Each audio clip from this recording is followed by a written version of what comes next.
Bwana Yesu Kristo apewe heshima, uweza na utukufu kwa vile alivyokuwa mwaminifu na mwema kwetu, kwa vile alivyotupenda na kutujali kila wakati. Na mshukuru Yesu Kristo kwa sababu ya kupata nafasi nyingine, ijapokuwa imepita muda mrefu kutoka niliposema nitatoa sehemu hii ya mwisho, lakini mambo yalikuwa yanaingiliana. Kitaka kufanya hivi, hiki kinakuja, hiki kile kinakuja, hicho nacho kinakuja, hadi ikafika hatua ya kwamba nikaa nimebanwa kabisa. Pia magonjwa nayo hapo nyuma yalisumbua watu na mambo mengine ya kujitokeza katika maisha. Lakini namshukuru Yesu Kristo kwa leo, kwa sababu niko sawa na nimepata muda mzuri wa kuongea na watoto wa Mungu ili kuja kuleta sehemu yake ya 10. Unajua kuna watu ambao walikuwa wananiandikia sehemu ya 10 lini, sehemu ya 10 lini. Nikawaambia basi ninyi subirini tu, sehemu ya 10 itakuja pale nitakapopata nafasi nzuri. Na ni leo nimepata wakati nzuri wa kuweza kuwaletea sehemu ya 10 ya kuharibika kwa dunia. Kuharibika kwa dunia. Kwa hiyo nikukaribishe kabisa, twende pamoja katika kipindi hiki pendo chako ambacho kinakuletea matakatifu, mafunuo, mafundisho na maonyo ya Bwana wetu Yesu Kristo. Kipindi kitazidi kuendelea. Kama nilivyosema, tunaweza kachukua pause kwa sababu ya wale wengine wa Kiingereza. Unajua uweze kabeba Kiingereza, Kiswahili, Kiingereza, Kiswahili. Kiona kinachukua muda sana, na uko na vitu vingine kanisani na vingine nyumbani vya kufanya. Kwa hiyo tunaenda kimoja upande mmoja kwanza urizike, hivi tukipata nafasi tunaleta Kiingereza sasa.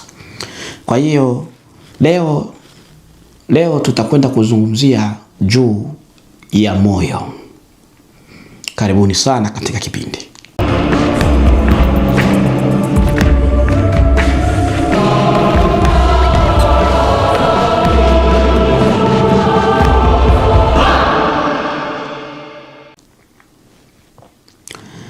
Basi nilikuwa niko ndo malaika wa Bwana akanijia na kuanza kunifundisha juu ya moyo. Unajua moyo uko ndani ya mwili, unajua hivyo. Lakini si kila moyo ambao alinifundisha juu ya moyo ngumu. Moyo ngumu. Akaniambia, moyo ngumu ni moyo wa aina gani?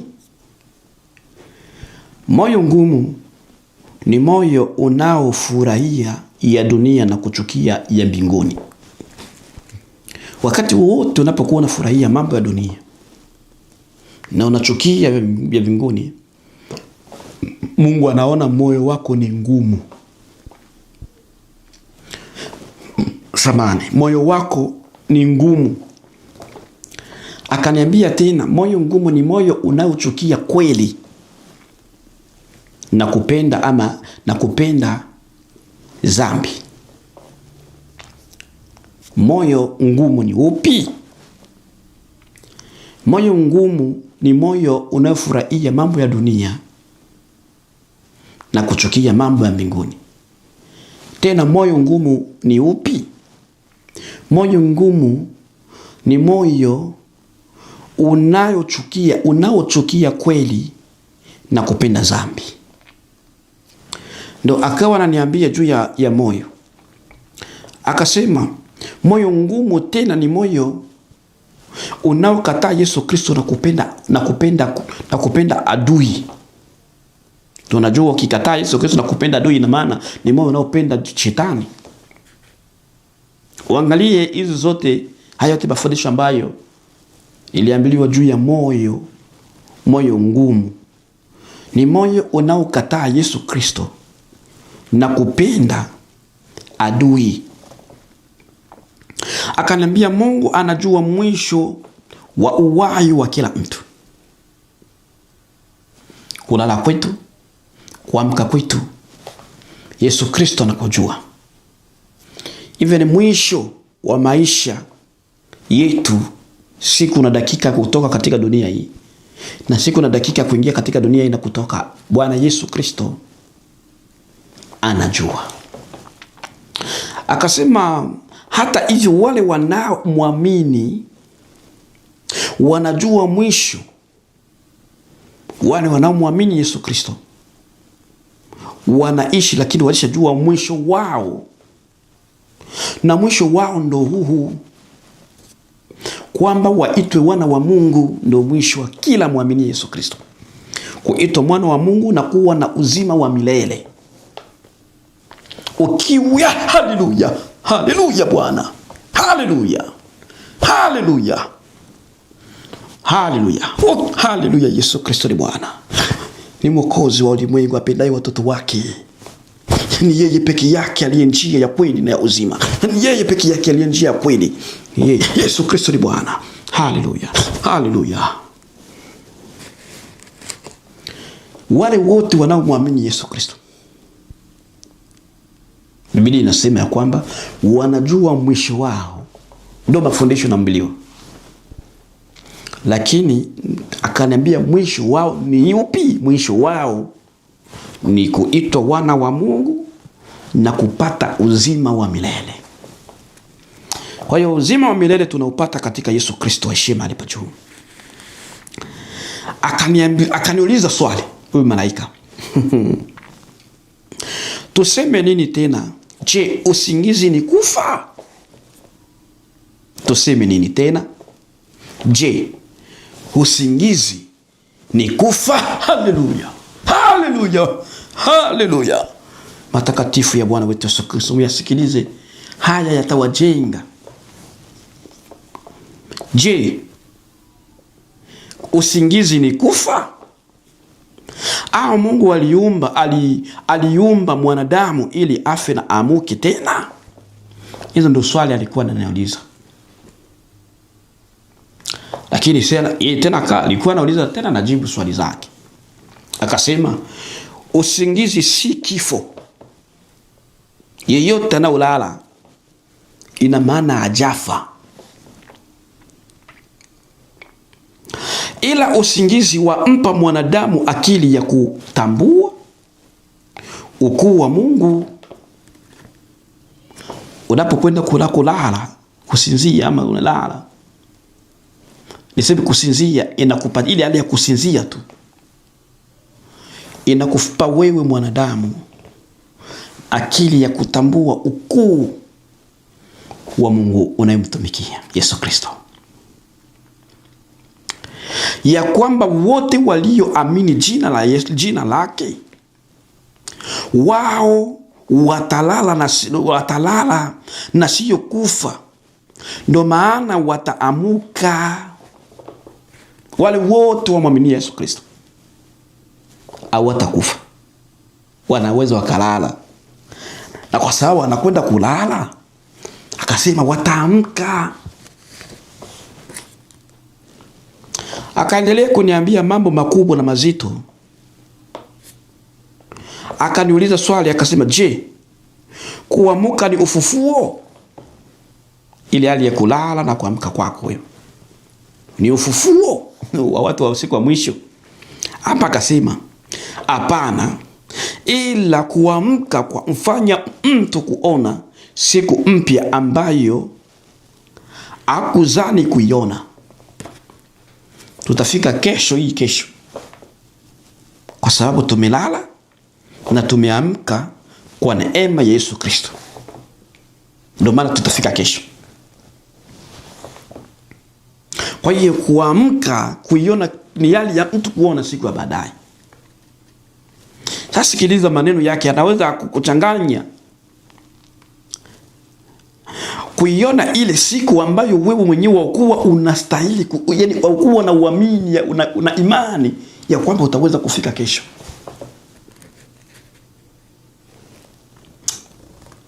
Sikiliza hapa. Kwa hiyo basi kuamka kwa linganisho na ufufuo kwa wale watakao amini Yesu Kristo. Kuamka. Haleluya. Haleluya Bwana. Haleluya Yesu Kristo. Haleluya. Yesu Kristo ni mwokozi.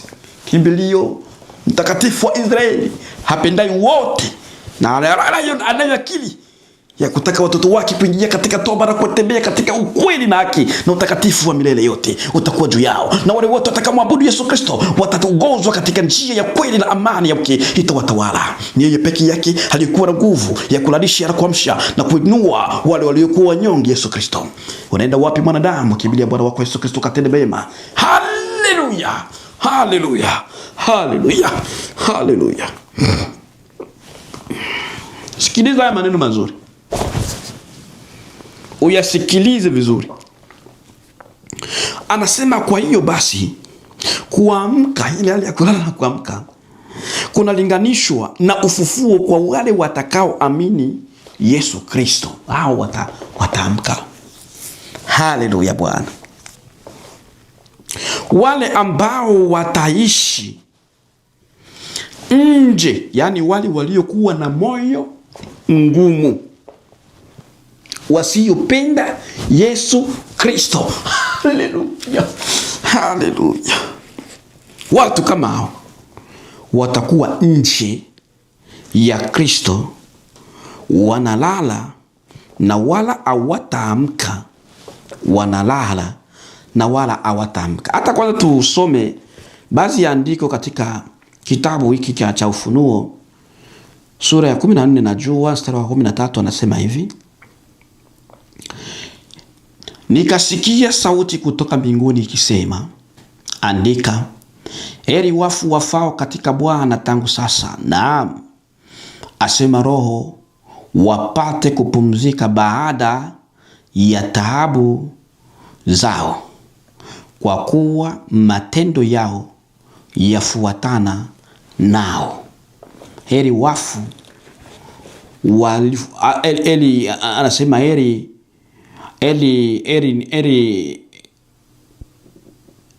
wafu wafao katika Bwana tangu sasa, na asema Roho, wapate kupumzika. Yani mtu aliyekufa aweza kupumzika, wapate kupumzika. Anayepumzika ni mtu aliyekuwa katika mchoko fulani akawekwa mahali fulani ili apumzike, lakini hajapoteza fahamu yake baada ya taabu zao, kwa kuwa matendo yao yafuatana nao. Sikiliza haya maneno. Kwa hiyo wale waliokuwa katika Yesu awafi, bali wanakufa wale waliokuwa nje ya Yesu Kristo. Ni wale ambao wako na moyo ngumu, wanapenda ya dunia kushinda ya mbinguni, wanapenda kukimbilia eneo za dhambi kushinda kweli ya Yesu Kristo, na wanachukia kweli wakipenda adui. Wanachukia Yesu Kristo na kumpenda adui ambaye ni shetani. Hawa wana lolote. Geuza moyo wako ukamwendee Bwana wako Yesu Kristo na kumuonekania siku zote na kujitahidi katika hali yote ugeuka kila wakati, ili usilale la mauti, bali upumzike ukafufuke siku ya baadaye, ukaone yale ambayo hata moyo wako na akili yako haikuweza kufikiria kwamba unaweza kuyaona. Ndo akasema siku nyingine hapa katika mafundisho haya,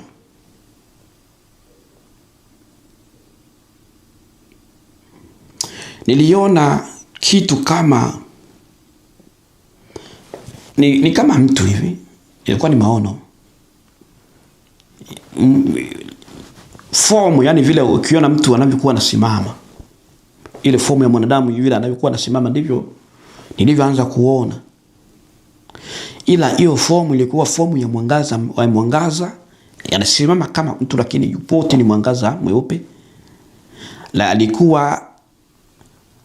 alikuwa akiangaza mwangaza duniani, na wakati anaangaza mwangaza duniani, niliona aina za watu hawa ambao nitakwenda kusema leo. Nilianza kuona watu wa aina tatu wenye mavazi meupe, kanzu, ila hawa walikuwa ni wachache. Unaona dunia yote nzima na unaonyesha watu wote waliomo katika dunia, ndio nilikuwa naona. Lakini ni katika watu wao niliona watu wako aina tatu duniani. Aina ya kwanza niliyoiona ni aina ya watu wako na mavazi meupe juu na chini, lakini hao watu walikuwa ni wachache duniani. Aina ya pili ambayo niliona watu wako na mavazi ya aina ya pili. Watu wako na mavazi juu ni vazi nyeupe, lakini chini ni vazi nyeusi.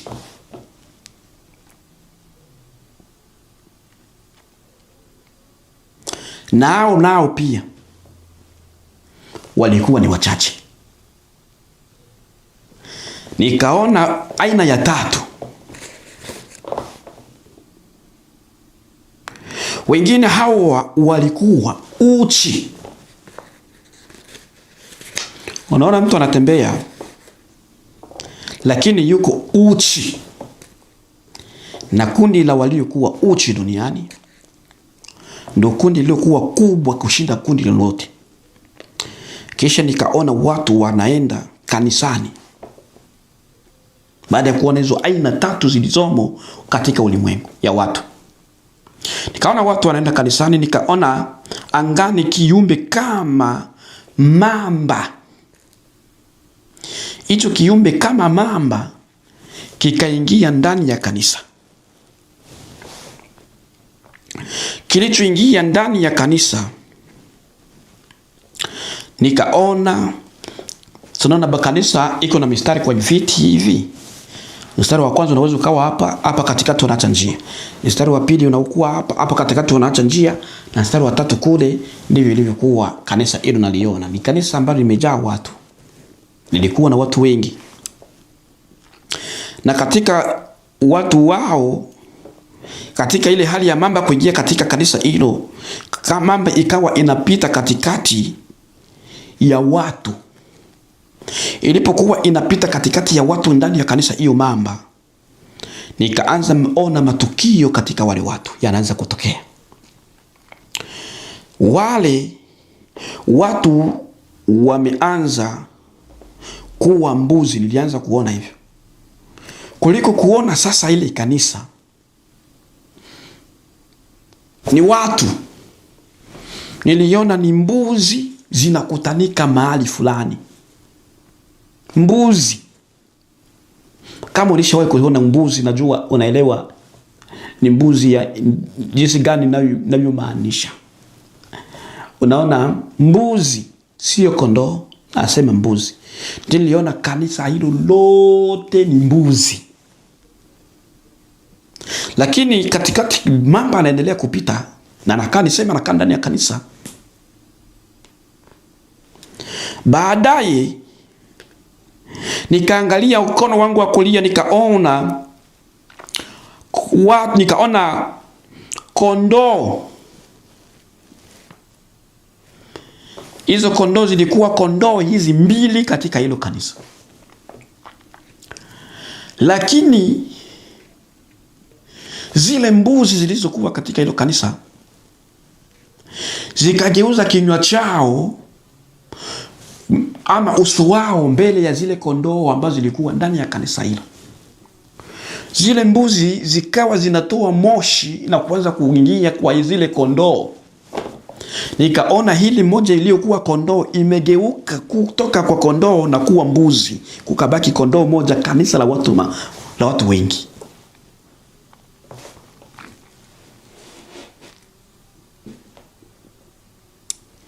Sasa walikuwa wanaongea na wao. Influences zilitoka kwa mbuzi zikaingia kwa kondoo. Kondoo mmoja akanasika na maneno yao ya hizo mbuzi ambao wote wamo ndani ya kanisa. Na yakatoka kutoka kwa kondoo akawa mbuzi, lakini wamo ndani ya kanisa. Baada ya hapo nikaona zile kondoo zimekuwa mbuzi, ila naliona kondoo moja tu ndo hakuweza kugeuka. Tutakwenda kusoma kitabu hiki cha Mathayo sura ya 25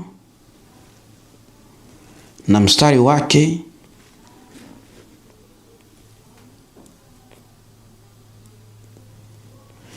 tutakuwa Mathayo 25:32 hadi 33. Anasema hivi: na mataifa yote watakusanyika mbele zake, naye atawabagua kama vile mchungaji abaguavyo kondoo na mbuzi. Atawaweka kondoo mkono wake wa kuume na mbuzi mkono wake wa kushoto. Bwana Yesu ahurumie watu. Kwa hiyo kumbe kondoo ni wale ambao wanamtumikia Yesu Kristo, wamo ndani ya kanisa.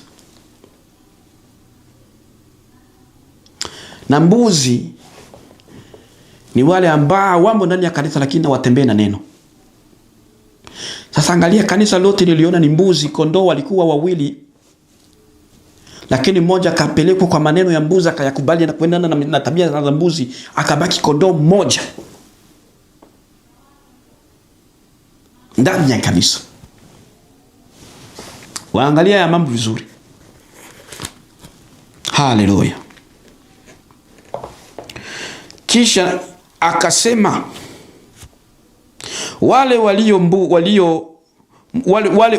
huyo mtu sasa akawa ananiambia, wale ulioona ni mbuzi, hao si mbuzi kama hao wanyama ninavyowajua, bali yao ni watu.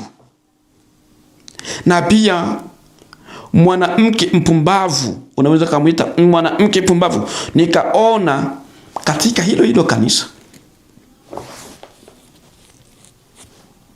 mchungaji wa kanisa hilo, nikaona yeye ni kibeberu kinasimama. Yani ni mbuzi lakini anasimama kama vile mbuzi, kama vile mbuke, kama vile mwanadamu, na kina mapembe ya kujikunja kama vile mbuzi. Yani ni beberu. Nikawa naambiliwa huyu ni mchungaji wa kanisa hili, lakini mbuzi. Wazee wa kanisa nikawaona ni mbuzi. Walimu wa kanisa hilo ni mbuzi. Kwa ufupi, viongozi ama uongozi wote wa kanisa ni mbuzi. Nilimwona mke wa mchungaji ni mbuzi, kwa maana nianza kuona kwanza watu, kisha baada ya kuona watu nikaonyeshwa sasa walivyo katika mambo ya kiroho. Watu katika ulimwengu huu mnaweza mnawaita mama pastor, mchungaji, profeta, mtu fulani, katika kiongozi fulani wa kanisa, lakini katika ulimwengu wa roho wanavyoonekana, watu wanavyosali bila kutembea na Mungu na kuweka mioyo yao mgumu kwa kushika neno la Yesu Kristo, ni mbuzi mtupu, hawana lolote. Ndio maana tunajifunza juu ya moyo mgumu ambao unapenda ya dunia. Ukipenda ya dunia, hata kama ukijificha ndani ya kanisa, Mungu atakubagua tu, muonekano wako unamuonyesha kwamba wewe ni mbuzi. Kwa hiyo mbuzi ni watu waliokuwa na mioyo migumu, wasiopenda kweli Yesu Kristo, lakini bado wataka kuitwa wa Kristo na wamo ndani ya kanisa. Hata kama ukikaa ndani ya kanisa, haitabadilisha identity yako ya kwamba wewe ni kondoo kwa sababu umekuwa ndani ya kanisa. Ama wewe ni itakuweka kwa nafasi yako kulingana na matendo yako. Matendo ndio yanayoleta classification ya kwamba huyu yuko katika klasi C au B au E au ile. Maisha unayaishi, haleluya Bwana, haleluya. Maisha unayaishi na uko unajiita wewe ni profeti, unaishije? Maisha unayaishi na uko unajiita wewe ni mchungaji, unaishije? Unaishije? Sikiliza ya maneno. Nikaambiliwa hao wote hao wote uliowaona kuwa ni watu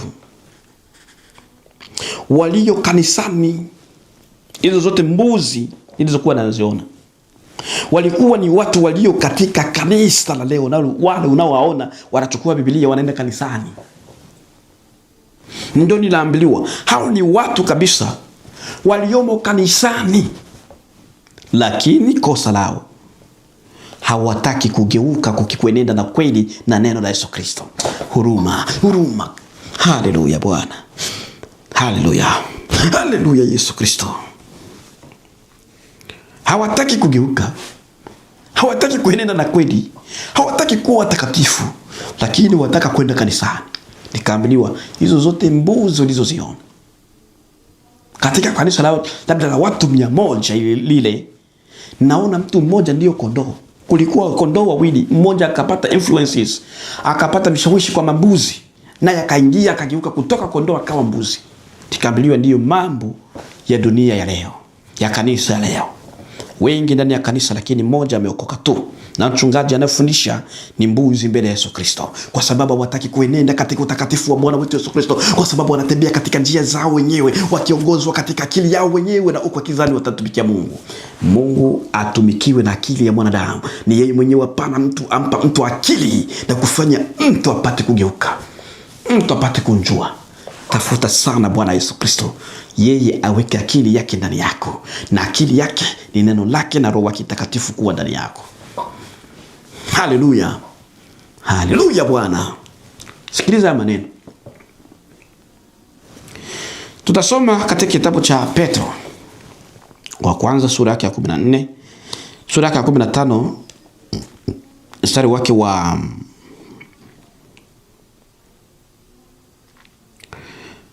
sura yake ya kwanza samani mstari wake wa 15 nasema hivi: bali kama yeye aliyewaita alivyo mtakatifu, ninyi nanyi iweni watakatifu katika mwenendo wenu wote, kwa maana imeandikwa, mtakuwa watakatifu kwa kuwa mimi ni mtakatifu. Na ikiwa namwita Baba yeye ahukumuye kila mmoja pasipo upendeleo kwa kadiri ya kazi yake, enendeni kwa hofu katika wakati wenu wa kukaa hapa kama wageni. Amen. Sikiliza maneno matakatifu. Watu wamo ndani ya kanisa, lakini ni mabeberu mbele ya Yesu Kristo. Mchungaji nilimwona ni kibeberu dunia hii. Sasa tena nikaona kanisa moja. Hilo kanisa lilikuwa kanisa la hapa Australia, ama niseme ni kanisa la hapa kwetu Australia. Sitasema tu wala kiongozi. Niliona watu wanaingia kanisani, nikaona magari mengi yamepakiwa katika eneo ya kanisa. Magari ya expensive, magari mazuri mengi. Haleluya Bwana. Mungu ni mwema na ni mwaminifu. Yesu Kristo atupendaye. Mjio mpende Yesu Kristo na mwenendo wako upate kugeuka na kutembea sawa na mapenzi yake. Yeye ni Bwana na kiongozi wetu, mtakatifu wa Israeli. Tembea na Bwana wako mtakatifu, hakuongozaye katika mema, hakupitishaye panapo matulivu. Ni Yesu Kristo peke yake aweze kutenda mambo makubwa na maajabu katika kanisa lake. Mwaliki yeye katika kanisa, naye atatenda kazi yake. Ondoeni miungu katika kanisa, naye atatembea na ninyi. Jitakaseni mioyo na mikono yenu yachane na mambo machafu, naye ataonekana kwa kanisa lake. Hatajifunua, na watu watatabiri, na watu wataona maono, na watu watafanya maajabu, kwa sababu mmegeuka na kumwendea katika jina lake na kufundisha yaliyo ya kweli katika kanisa. Sikiliza maneno ya Bwana Yesu Kristo mtakatifu. Asema Bwana majeshi. Haleluya, haleluya, haleluya, haleluya, haleluya. Na siku ya mwisho atapata uzima milele. Ni Yesu Kristo pekee yake aweze kutenda makubwa kama hayo. Muamini huyo. Haleluya, haleluya, haleluya, haleluya Bwana, haleluya. Msikiliza haya maneno sasa. Myasikiliza haya maneno.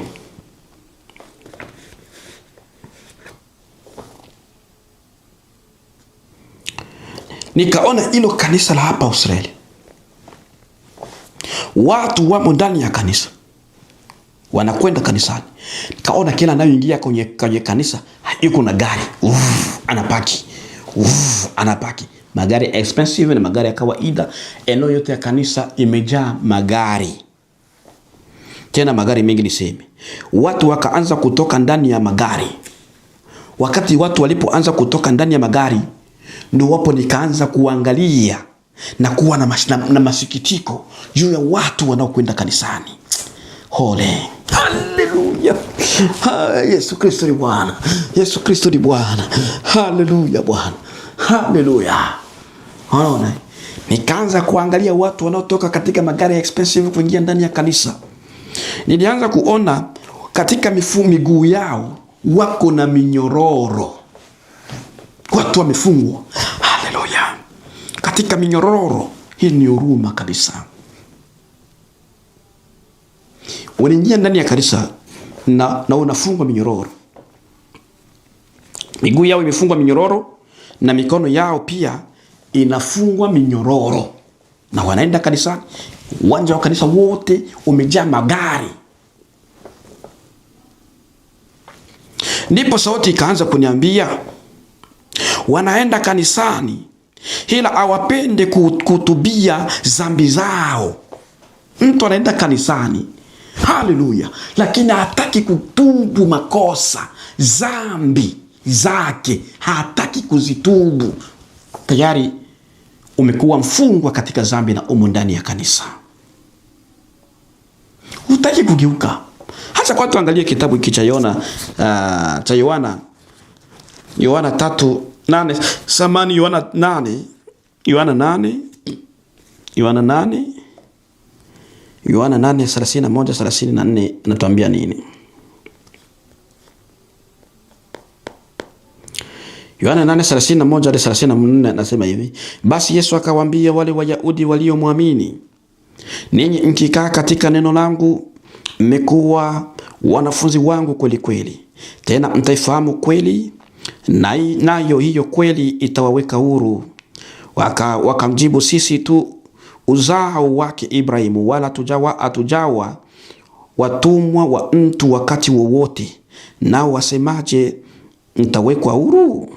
Yesu akajibu, amin amin nawaambia, kila atendaye dhambi ni mtumwa wa dhambi. Ndivyo nilivyoona watu waliomo katika kanisa, wenye moyo ngumu, wasiotaka kugeuka, wapendaye mambo ya nasa, lakini wataka kwenda kusali. Nikaambiwa watu wote unaoona wanaingia wakiwa wafungwa, wanaingia ndani ya kanisa kwa sababu hawataki kutubia makosa yao, hawataki kuwa na toba ndani ya maisha yao, hawataki kweli kukaa ndani ya maisha yao. Lakini uwanja wote wa kanisa umejaa magari, lakini magari ya watu wafungwa katika ulimwengu wa kiroho kwa sababu ya dhambi walizokuwa nazo. Hilo ndilo kanisa ambalo Bwana ananifunulia katika kipindi hiki. Nitaleta tutaongeza kipindi hiki. Hatuwezi tukaishia hapa, hapana. Ili watoto wa Mungu wapate kuguswa, tutaomba Mungu atupatie kibali ili tuzidi kuleta tu, tusipunguze, ili tuletelete vipindi tu watoto wa Mungu wapate kujua ya yote mafundisho ambayo tunafunuliwa na yeye. Ni watu wamo ndani ya kanisa, lakini hawataki kufanya chochote. Baada ya kuambiliwa hivyo, nikaletewa kanisa lingine. Ili kanisa ambalo nililetewa lilikuwa kanisa kubwa sana. Na watu nikaona na watu, ila nilianza kuona ofisi kwanza. Ofisi ya nini? Ofisi ya mchungaji. Hii ofisi ya mchungaji kwa sababu ndugu yangu, Mungu aturumie, mambo machafu yanatendeka katika kanisa. Na tutaweka haya ili ujue ni wapi unasali. Sasa katika ile kanisa niliona kwanza ni kanisa, jengo lote ni kanisa, na ninajua watu wamo ndani ya kanisa kwa maana watu wanakwenda kusali. Ni siku ya Sunday. Ndio nikaletewa mkono wangu wa kushoto ilikuwa hivi. Ilikuwa kanisa inakwenda hivi, afu tena inakwenda hivi. Mkono wangu wa kushoto ndio upande wa ile ndogo ambayo ile kona ambako wanaweka ofisi ya mchungaji pale. Kulikuwa lango wa kwanza, lango wa pili mchungaji, ofisi ya mchungaji, lakini huko hii yote ndefu hapa ni eneo ya ibada ambao waumini walishatangulia huko. Ibada huko ndani inaendelea, mchungaji hajaingia ndani ya kanisa. Ndio nikaonyeshwa tabia ya huyu mchungaji anavyofanya kabla ya kwenda kuhubiri katika kanisa. Kama ni katika ibada. Nikamwona ndani ya ofisi anafanya mapenzi na mwanamdada wa kanisa hilo. Mchungaji huyu ndani ya ofisi yake. Nikaambiwa anafanya mapenzi na huyu mdada, na si huyo tu, ndio anavyofanya kwa wanawake ni humu ndani ya kanisa. Kila siku ya Jumapili kabla ya kwenda kuhubiri kwenye madhabahu yake. Na anapofanya hivyo ndipo anapata zile nguvu za kishetani na anakwenda kusimama kwenye madhabahu na kuanza kuhubiri akiwa anatoka kufanya mapenzi na mwanamke na bila yeye kuoga. Mshangao. Sasa sikiliza kanisa hili. Mchungaji akafanya hivyo, sauti kawe inaniambia kama hivyo ndio kawaida ya huyo mchungaji kufanya mapenzi na wala sioge ya kuondoa uchafu, na anafanya hivyo ni si mwanamke, hata mwanamke wake ni muumini wa kanisa. Na anapofanya hivyo anakwenda kuhubiri na ule uchafu wote kufanya mapenzi. Ndio wapo mchungaji anapata zile nguvu ya kuweza kuwashawishi waumini kumpenda nini, kuhubiri kwa upako nini. Kumbe ni tumishi wa uongo, shetani. Lakini pia sauti ikasema kwamba kanisa hili lina watu 300. Ndio lilivyoambiwa. Kanisa hilo lina watu 300. Ila waumini wote waliomo katika kanisa hili ni wafungwa wa shetani. Ni wafungwa wa shetani. Watatoka hapo katika ibada hilo kimwili tu, lakini nafsi zao zitabaki umu kanisani zikiwa zinafungwa. Nikaona kundi la wachungaji matajiri, ila nilibahatika kuwajua wachungaji karibia 2. Siku hapa kusema majina yao, na wote wako Amerika, matajiri. Lakini watu wao ambao niliwaona ni wachungaji walikuwa na pesa nyingi, ni zinazotokana na kafara zinazotendeka katika makanisa. Nikaambiwa jinsi gani wanavyotoa kafara. Kafara ya kwanza na target ya kafara kwao ni wale waumini wanaoingia katika makanisa yao. Hapa tunaongelea watumishi wa kishetani. Wale waumini wote wanaoingia katika makanisa yao, hao ndio wanakuwa ni makafara ya mchungaji. Hata toa mtoto wake kafara. Ndio maana unaona ni mtumishi wa kishetani, lakini mke wake yupo, watoto wake wapo, familia yake ipo sawa, lakini wanaotolewa kafara ni waumini waliomo katika kanisa. Kafara hizo zinatendeka kwa aina tofauti tofauti. Aina ya kwanza ni ile ya kuua mtu, anamtoa yule muumini na anakufa. Aina ya pili ambayo ni kubwa zaidi ni kufanya mapenzi na waumini wao kwenye ndoto, ama kufanya nao mapenzi kwa njia ya kawaida, si kwenye ndoto. Hizo zote ni kafara wanazozifanya kwa waumini waliomo katika makanisa ya kishetani.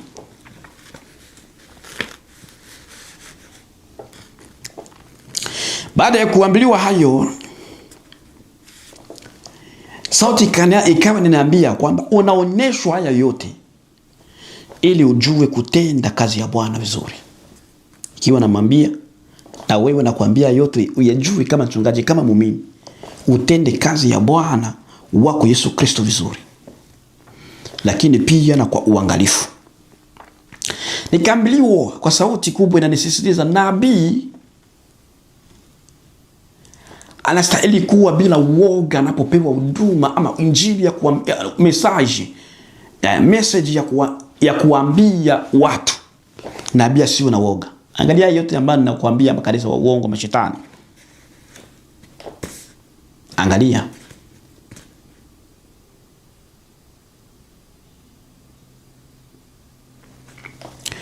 Nabii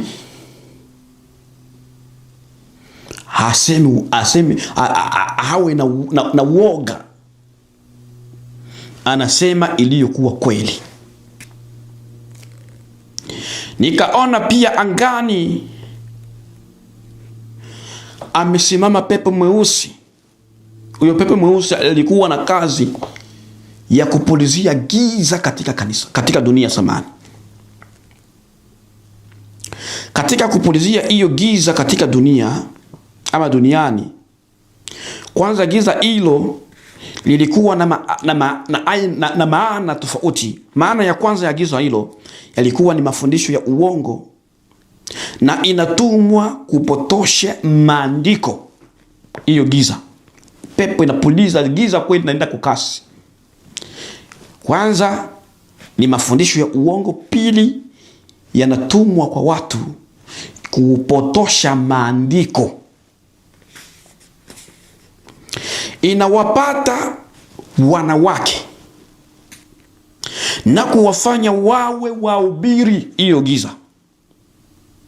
Inawapata wanawake na kuwafanya wanawake na wao kujisikia naweza nikahubiri. Amepewa mafunuo ya uongo na mapotosho ya neno, akawa anapotosha neno kupitia hiyo giza, nguvu za kishetani.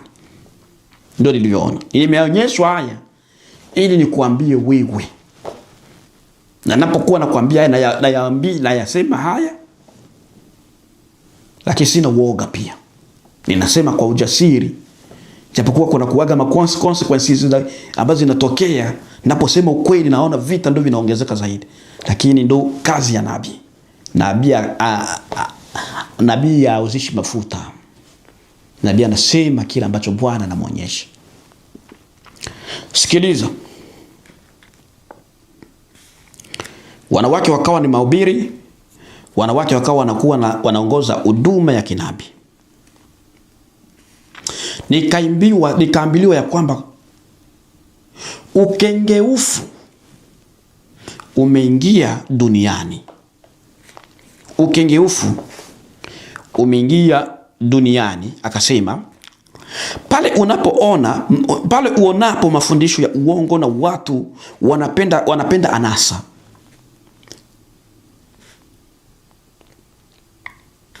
wewe kama nabii unasimama mbele ya watu na kukemea maovu na kufundisha kweli ya mbinguni. Unakemea maovu na kufundisha kweli ya mbinguni. Yaani nilikuwa nasisitizwa ni lazima niyaseme haya. Wakati gani Bwana? Mimi nilikuwa sijajua wakati. Lakini wakati ulipoenea ndio maana nimewaambia. Ukengeufu umeingia, wa kusimama hayo ni nani? Nabii asimame. Ambie watu kweli ya kuwatenga na dhambi. Yalitendeka kwa Elia tunajua. Aliwa manabii wa uongo karibia 400 na vitu.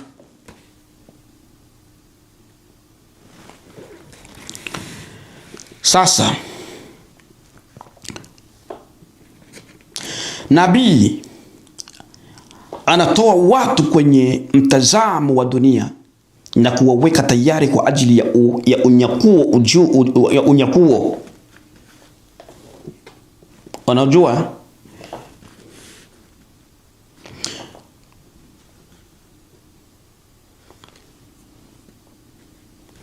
unaona, nikaambiwa nabii ni kinywa cha Mungu, lazima awe mtakatifu wa kujitenga na maovu. Ndio nikapewa message zote hizi niwaambie ninyi watoto wa Mungu, ikiwa na maana na mimi nikikosa kuwaambia, na mimi niko katika hukumu. Lakini napokuwa nawaambia, mimi natoka katika ile hali ya kuambiwa nabii, umeshapewa neno, ambia watu wajue makosa yao. Sikiliza hapa. Baada ya hapo ya kuambiliwa jinsi ya kuwa hodari na katika na ushujaa katika kuyasema haya maneno, ndipo nikaona watu wako kwenye beach. Nilianza kuona watu eneo tofauti. Wako uchi kwenye beach, wako uchi kwenye pool, wako uchi. Wengine nikawaona wanavuta sigareti na kuongea la kiuni. Akasema haya yote lazima niambie watu wa Mungu, niwahubirie watu wa Mungu, niwaambie watu juu ya haya yote. Etaka ome nabii. Baada ya hapo niliona kitu kama boti kikubwa. Mbele ya boti kulikuwa na kunguru. Hatutaenda huko, hatutasema ili hatutaliongelea, ili tutaliacha. Hilo tutaliachia hapo. Lakini ikibidi kuendelea, tutakuja kuendelea hapa. Tukikumbuka, tusipokumbuka ni imani tutakumbuka. Tutakuja kuendelea hapa, boti kubwa na lenye kunguru mbele yake. Ndipo hapo nimeona tusingie hapo, maana hapo ni wakati nilipoonyeshwa jinsi gani safina ilivyokuwa na ule kunguru katika safina alivyotenda kazi mbovu, na mgawanyiko wa injili uliogawanyikana katika eneo ya safina. Hilo litalileta wakati wake maalum. Tukutane na tuombe Mungu tupate kibali ili tupate kuleta mazuri na matakatifu. Basi ndugu yangu, haya yote ambayo Bwana amenipatia, ametupatia sisi, amenipatia mimi, ili niwaambie ninyi sisi sote tupate kujitambua na kujiangalia na kujichunguza katika maisha. Mimi nimeambiliwa niyaseme nikiwa na ujasiri na udari, nisiwe na uoga, na niyaseme huko ninajitenga na mimi na mwenyewe najitenga na maovu. Na wewe mwenyewe yasikilize ukiwa jasiri, udari na unajitenga na maovu. Isiwe burudani ya kusafiri nayo wakati unaweka kwenye gari unasafiri ili ufike salama, ama ili ufike huko unaburudika. Bali iwe elimu ya kukufanya wewe kupiga hatua kwa kiroho, ukiacha hili na kuchukuliana na lile lililokuwa bora. Si mwingine ni mimi Joel Eomba Ndondani. Profeti Danieli, niko hapa Australia, na nazidi kushukuru Yesu Kristo kwa kazi yake kubwa ambaye nazidi kutupatia kuambia ninyi watoto wa Mungu. Kipindi hiki kinaweza kikaendelea, nasema hilo, lakini pale ambako tutapata kibali, kwa maana tuko na mengi. Unaona nimeishia njiani hapa, nimekata, lakini tuko na mengi, lakini kibali tukipewa ndio wapo tutatembea katika njia ya Bwana wetu Yesu Kristo. Amena.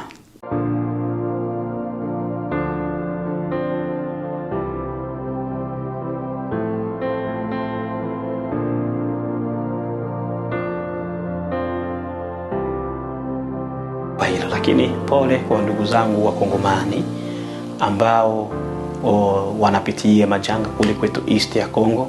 Tunazidi kusema tu pole.